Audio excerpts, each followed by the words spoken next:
Xenoblade Chronicles, a series with legendary roots, a video game franchise known for its massive worlds, wacky anime nonsense, science fiction setting, and philosophical undertones. A series widely regarded for its scale and spectacle. A big budget JRPG in the truest sense of the word. A strange mix of corny and serious that seemingly could only be born from the culture of modern Japan. Games that are simultaneously mature and cartoonish. Just as full of thought-provoking ideas and emotional moments as they are with weird stuffed animal mascots and big-boobed waifus. The Xenoblade series is a great many things to different people.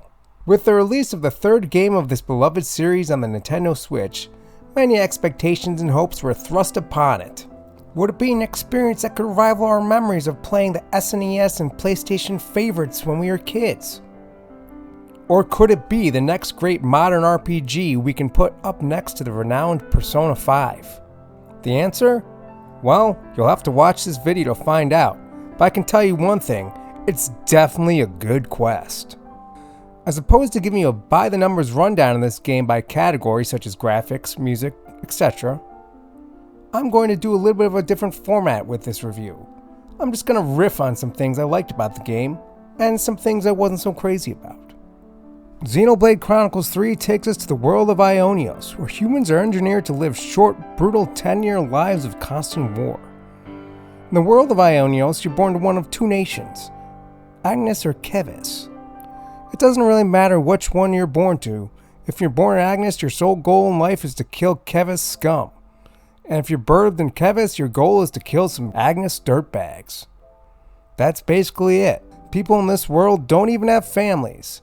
All are born from an artificial womb governed by the respective nation's queen and castle. I had some mixed feelings about this setup, although overall I felt like the ideas themselves were compelling and the mystery behind the whole thing kept me playing and wanting to see more of what was going on behind the scenes. The thought of humans living under these conditions was quite fascinating. In my mind, I instantly began to question whether or not humans born into this world would even be human. Or at least human in the way we would recognize. We in the real world are driven by a great many things, but to take love, relationships, sex, and most importantly family out of the equation, it would be a life that most, if not all people on Earth living today would not be able to relate to. How would this video game handle these characters? How would their personalities reflect this bizarre alien reality it had created? Well, let's just say it does an okay job in a Saturday morning cartoon sort of way. In my opinion, the characters talk and act in a way that is too familiar to how a group of teens in our own cozier world might act. For the most part, their personalities don't stray too far from what you'd see in your typical anime. There are moments where the writers of this game do capture some nuance in how these characters react to the extreme world that they inhabit, but overall, it's done in a very anime way. This ain't War and Peace, let's just put it that way. Having said that, there are a lot of things that the game does well in the narrative department. Once you accept the game for what it is, basically a fun romp through a season of a Saturday morning cartoon, it can be quite captivating and moving. I like these characters, I like the world, and I like the story it was trying to tell and the ideas and emotions it was attempting to explore. The execution may be a little nonsensical, but the broad picture themes and setting were great. I personally find many JRPGs be rife with creativity. Do the ideas and stories of the Xenoblade series hold up under more critical inspection? No, not usually, but I'm not sure it matters, and I'm not sure the creators care either. I haven't played Xenoblade Chronicles 2, but I did play Xenoblade Chronicles Definitive Edition on my Switch last year. I liked the game, but I felt like the world didn't feel like it made much sense. The whole setup was too basic. To sum it up, there are humans who live on one big titan, and robots who live on another big titan.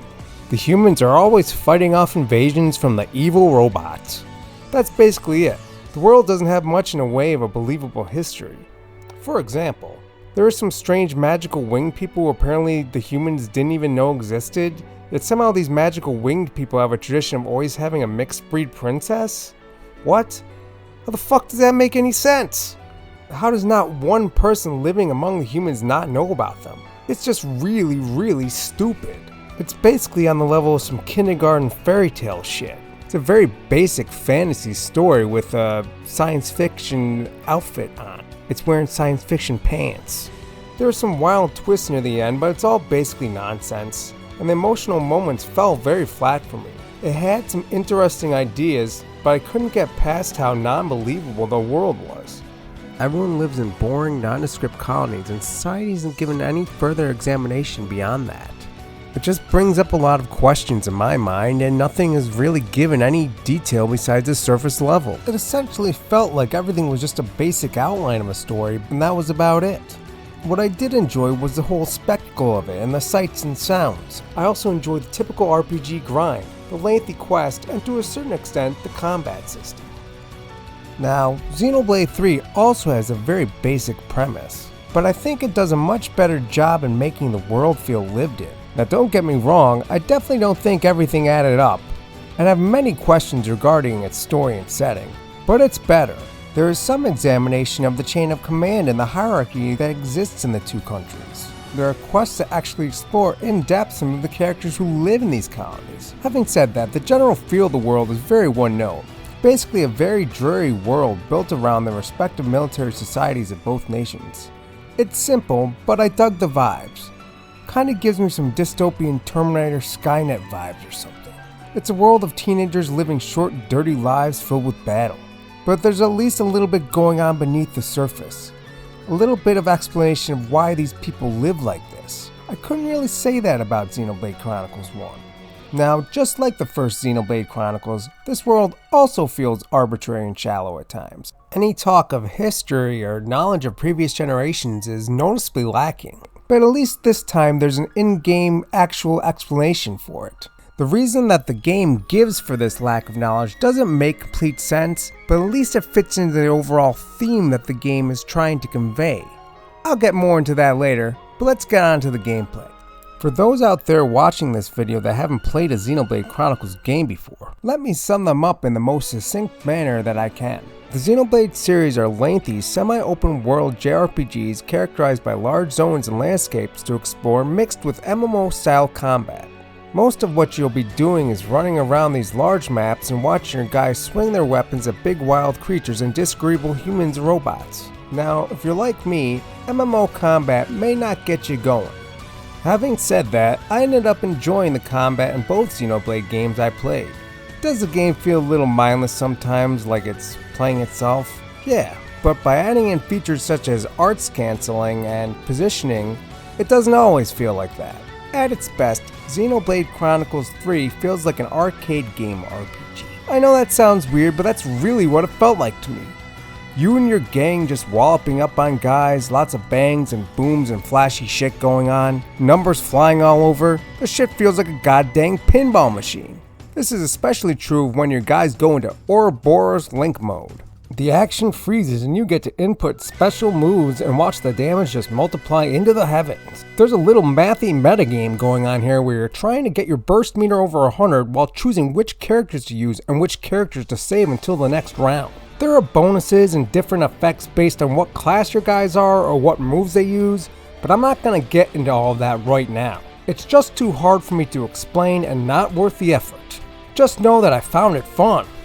On top of this, if you kill an enemy while in Link mode, any extra damage you do adds to an experience multiplier.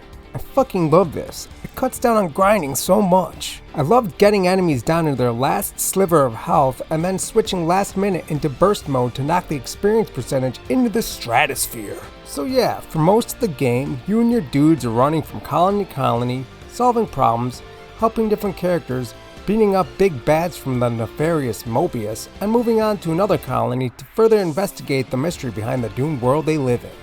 Some of these characters you come across are called heroes. Why are they heroes? I don't know. They got some special skills or some shit.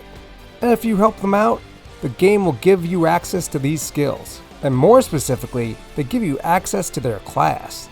That's right, this game has a robust class system for those who want to experiment with all different types of abilities and class combinations. The classes come in different versions of 3 basic roles: attackers, tanks, and healers. There's a lot to mess around with here for those so inclined. I'm down with all this. I think it's all pretty chill, to be honest.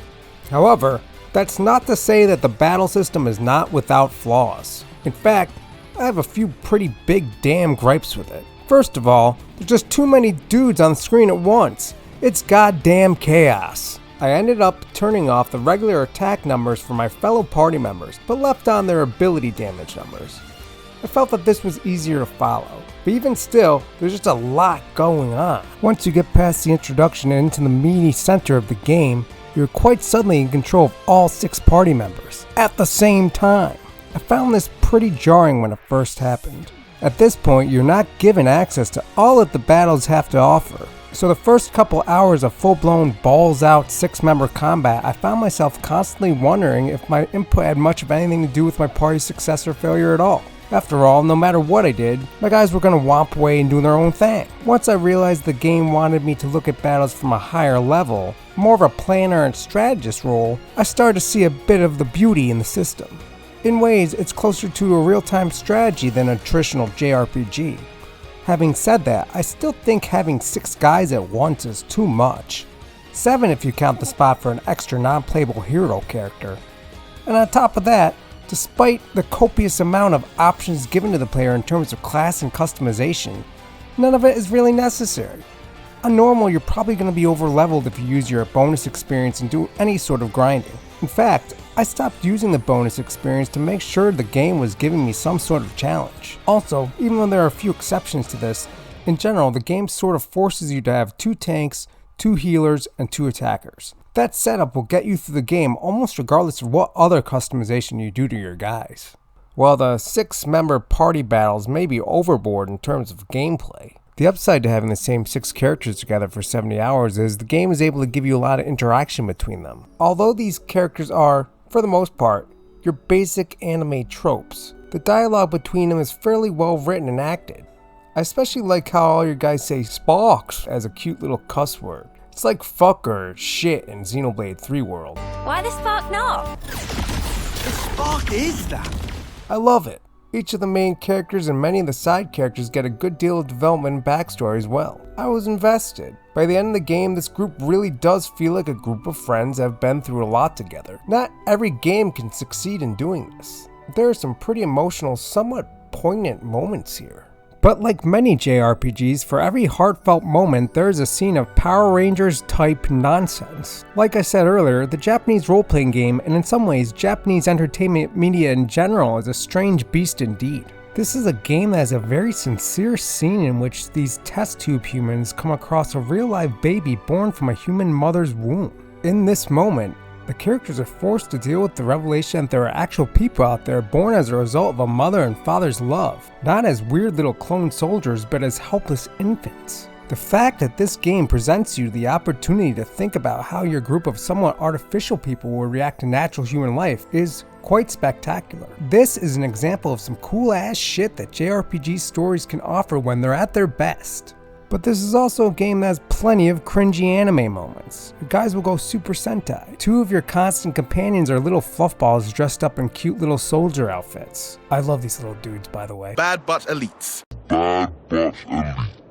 Your characters will shout out stupid little catchphrases over and over. You get the idea. It's like half serious, half wild cartoon nonsense. Not that I mind it, like I've said before, I've developed quite the soft spot for this cornball shit. And as far as the fan service goes, it's quite light in that regard. It's been toned down from the apparent boob fest that Xenoblade 2 was. And that brings me to the thing that I liked most about Xenoblade 3. Once we look past the corny trappings of its genre, what's here is a story that touches on emotions and themes that are quite relatable. I think one of the most appealing things about science fiction is the putting of people, humans we can relate to, in an alien environment and examining how that setting affects their human experience. The characters in Xenoblade Chronicles 3 are born into short, brutish lives. They have a 10-year age limit.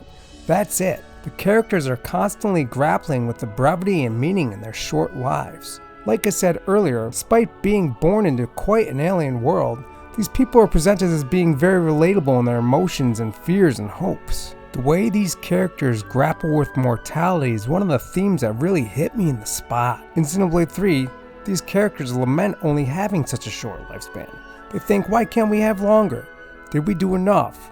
Did we matter? Most of us do get quite a bit longer, but in the end, time is relative, and at some point in every one of our lives, we too will have to stare down the reality of death. Many of us will have the same feelings, the same regrets, the same what-ifs that these characters have. Did we use our time to live good lives, or did we waste our time just existing? As a person who's entering my own middle age, I find myself asking these questions more and more often. Sometimes I feel like time is just speeding by at the speed of light. They say that time feels like it speeds up as you get older, and I have to say that it is something I feel all the time. I worry one day I'll wake up and look in the mirror and see an old man staring back at me and realize my time is almost up.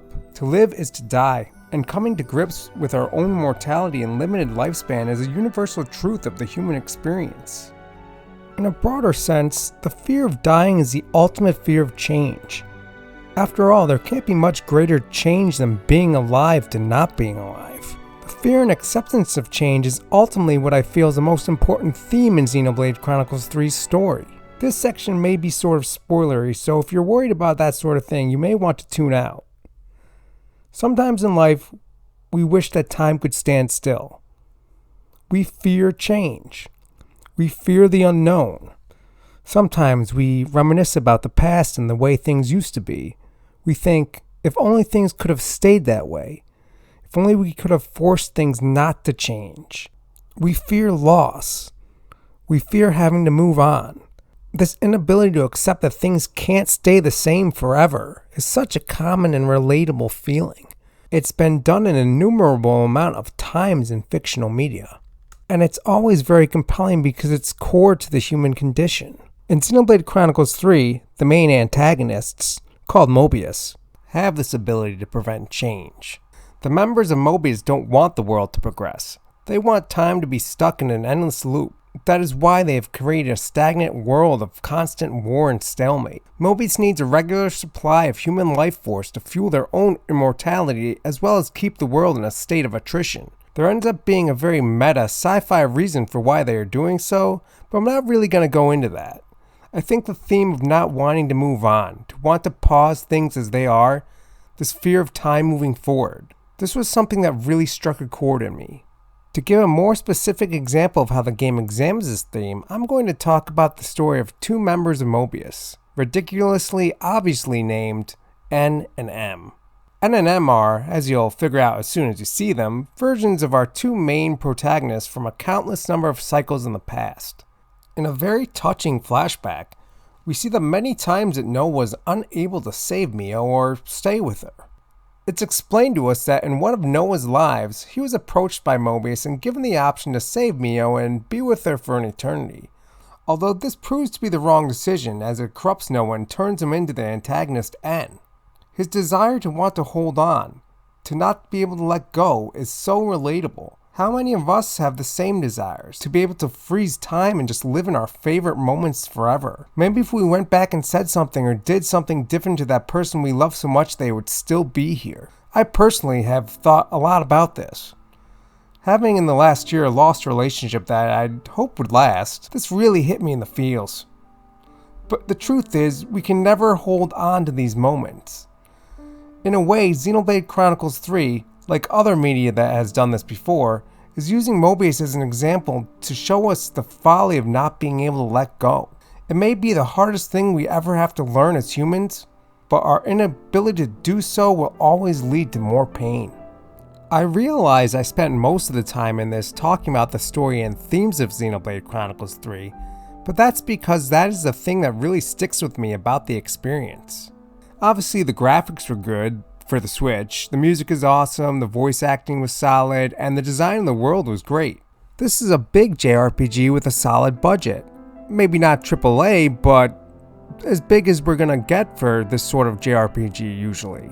It's almost like a lost relic from the PS2 generation, back before this type of game fell out of favor in the dark ages of the Xbox 360 PS3 times.